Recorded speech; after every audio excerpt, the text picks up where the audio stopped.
Olá, bom dia! Meu nome é Sara Pires e a partir de agora você confere as principais notícias do setor que move a economia do nosso país. Hoje é terça-feira, 2 de janeiro. Vamos conferir os destaques de hoje? Nesta edição você vai ver aves migratórias no Tocantins e também a retrospectiva 2023. Essas e outras notícias você confere agora aqui no Tocantins Rural.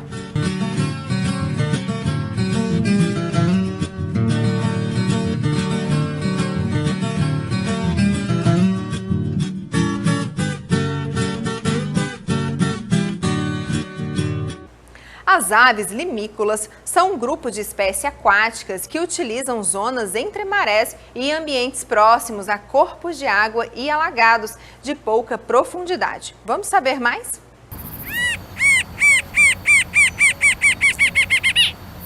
Turismo de baixíssimo impacto ambiental, ao mesmo tempo em que proporciona uma experiência singular.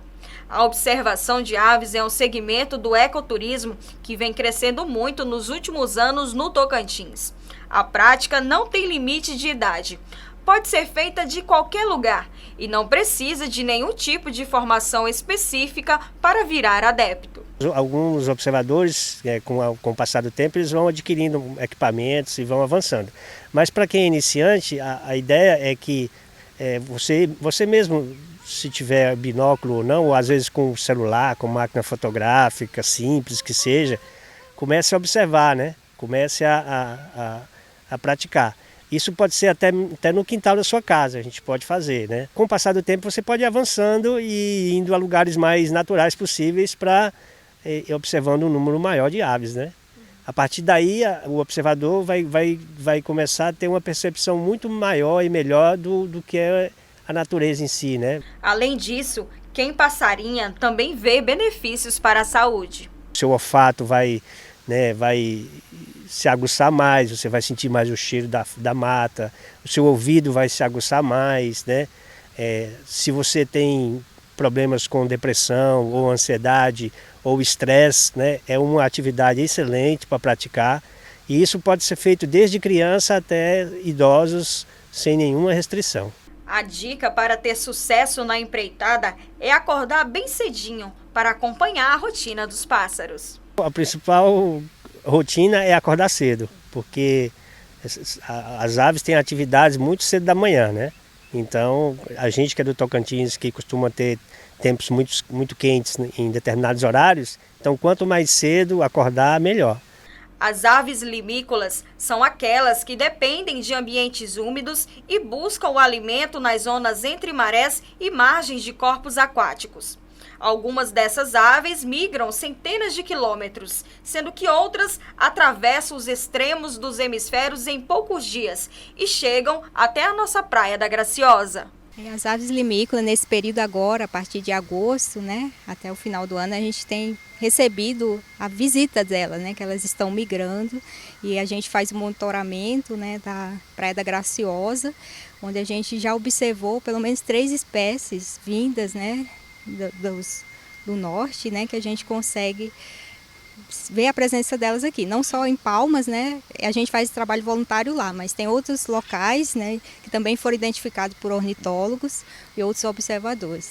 O sentimento para quem passarinha é de integração e paixão pela natureza. O sentimento é de que a gente faz parte de um universo muito maior. A gente até brinca, né, que quando a gente começa a observar aves, a gente cria superpoderes, que o nosso ouvido fica mais sensível, nossa visão, e ao mesmo tempo a gente quer, em todo canto que a gente acha, que a gente anda, a gente quer, além da presença humana, a gente quer ver a presença dele. Eu acho que abre muito, né, a cabeça da gente para um universo muito maior dele.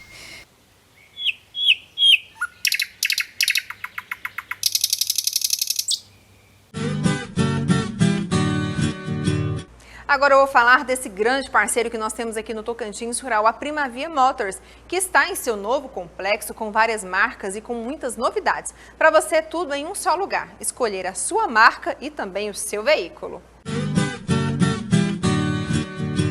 Está chegando o intervalo comercial, mas não sai daí que eu volto já já com mais informações sobre o agronegócio tocantinense.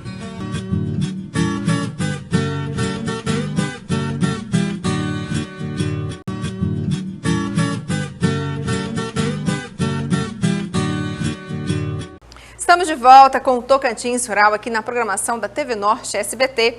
E olha só, já estamos em 2024.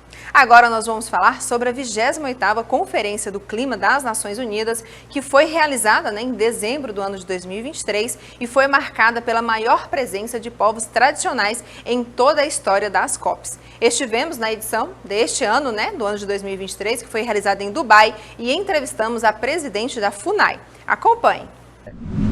Hoje é o 6º dia de conferência sobre mudanças climáticas. Eu converso agora com a presidente da FUNAI, ela que é a Joênia Wapichana.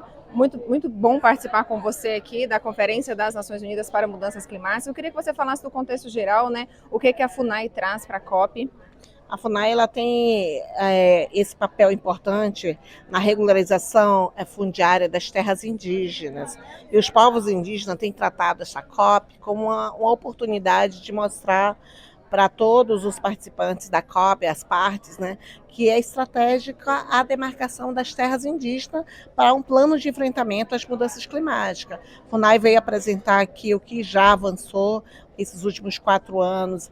Os povos indígenas sofreram com negacionismo, com várias paralisações, e a FUNAI agora no governo Lula ele retorna a dar andamento nos processos de demarcação. E hoje o dia também é importante porque é o dia dos povos indígenas na COP. A FUNAI acabou de ter um painel aqui no Pavilhão do Brasil, apresentando os dados das terras indígenas, a importância das terras indígenas num contexto global, no sentido de trazer benefícios tanto para os povos indígenas, mas para os não indígenas também, para a agricultura, que é importante manter esse equilíbrio, é importante manter a floresta em pé. E os dados que nós temos é que as florestas de maior parte do mundo que estão em terras indígenas são as mais protegidas, são as mais conservadas.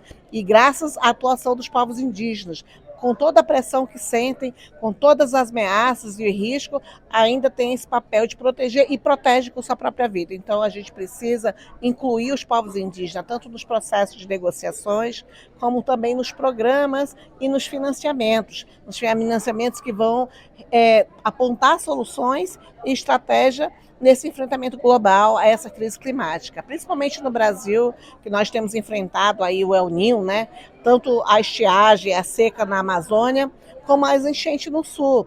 Os povos indígenas também têm proposta em relação à adaptação, aos pontos que são discutidos aqui na COP. O FUNAI veio justamente reforçar as proposições como governo federal. Continuamos falando em Conferência do Clima, porque o líder do WWF Brasil conversou com a nossa equipe. Acompanhe. Seguimos aqui na COP28. Eu converso agora com Alexandre Prado, ele que é líder de mudanças climáticas do WWF. Antes de qualquer coisa, muito bom dia, obrigado pela sua participação aqui com a gente. Explica o que é a instituição WWF. Bom dia, Sara. Bom dia, telespectadores. É sempre ótimo estar aqui com vocês, então fique à vontade de sempre nos convidar. O WWF Brasil é uma ONG, então, uma instituição da sociedade civil, e a gente atua principalmente em projetos socioambientais, processos políticos relacionados à questão ambiental, socioambiental no Brasil, seja apoiando projetos em vários territórios que a gente atua, Amazônia, Cerrado, Pantanal, Mata Atlântica, e como também ajudando a políticas públicas dos governos dos estados. A gente está muito próximo, por exemplo, do Espírito Santo, apoiando o Espírito Santo, outros estados também, e obviamente fazendo incidência no governo federal. Então a gente tem uma abertura de diálogo com vários ministérios do governo, são 21, se não me engano, que estão olhando as questões de mudanças climáticas. Então abre uma possibilidade de a gente construir como o Brasil vai olhar o século XXI. É isso que a gente quer. A gente sou brasileiro, apaixonado, torço por Bahia, e o que a gente quer é que o Brasil no século XXI termine melhor do que terminou no século XX, e é para isso que a gente luta. O Fundo de Perdas e Danos ele é feito para compensar aquela população que já está sendo impactada pelas mudanças climáticas. Então o que isso quer dizer? Em geral, são as populações mais vulneráveis, mais pobres, mais simples, que não tem nenhuma culpa pelo processo de mudanças climáticas, porque não anda de avião, não tem carro, não come pouca carne, etc., e que estão sofrendo. É o caso que a gente pode ver, seja no Rio Grande do Sul, agora a população que está, a sua agricultura familiar, que teve enchente, perdeu áreas, ou estava antes com seca, quer dizer, essa é um caso do Rio Grande do Sul, ou na Amazônia, ou no caso de São Paulo, no começo do ano, em Niterói, enfim, N casos que a gente tem no Brasil, grosso modo, quem sofre isso são as populações mais simples e vulneráveis. Então, o Fundo de Perdas e Danos, ele olha isso num olhar global, mas obviamente que o Brasil tem sim participação. Ele pode participar seja como doador, como recebedor desse recurso. E essa é uma das discussões que vão ter aqui nos próximos dias. Certo. E aí eu queria que você falasse, né, de forma geral, o que esse evento contribui e qual que é a importância da participação do Brasil em discussões como essa? Então tem uma contribuição que é o olhar sobre mudanças climáticas, né? Quer dizer, hoje se você está aqui, eu estou aqui, ele é decorrente de um processo que já acontece há mais de 30 anos, pelo menos desde a ECO 92, de conscientização da população sobre o problema. Antes a gente não sabia, hoje a gente sabe. Quando acontece um fenômeno extremo climático, como no Rio Grande do Sul ou na Amazônia, para ficar só nesse mês de novembro, a gente sabe que isso é decorrente do processo de mudança climática, a gente tem consciência. Então, uma das importâncias desse encontro é trazer consciência para a população, que com consciência a gente pode mudar. O outro é fazer, então, como a gente monta esse processo de mudança. Essa é a negociação que o Brasil, sim, tem um papel atuante, sempre foi um país líder na discussão de florestas até 31 de dezembro de 2018. Infelizmente, o país se ausentou nesses 4 anos. Isso não quer dizer que a gente se ausentou da negociação, mas a gente perdeu a liderança. A hora que a gente tem um desmatamento muito alto, como que a gente vai falar para os outros fazerem se a gente não está fazendo isso em casa? Então, bom, graças a Deus, estamos num outro momento, num país democrático, que tem redução efetiva de desmatamento. Estamos nos despedindo de mais uma edição do Tocantins Rural. Amanhã nós estaremos de volta trazendo mais informações do agronegócio para você. Não deixe de acessar o nosso site tocantinsrural.com.br. Lá você encontra detalhes sobre os assuntos discutidos aqui hoje e muito mais. Desejamos a você um ótimo dia e um ótimo restinho de semana.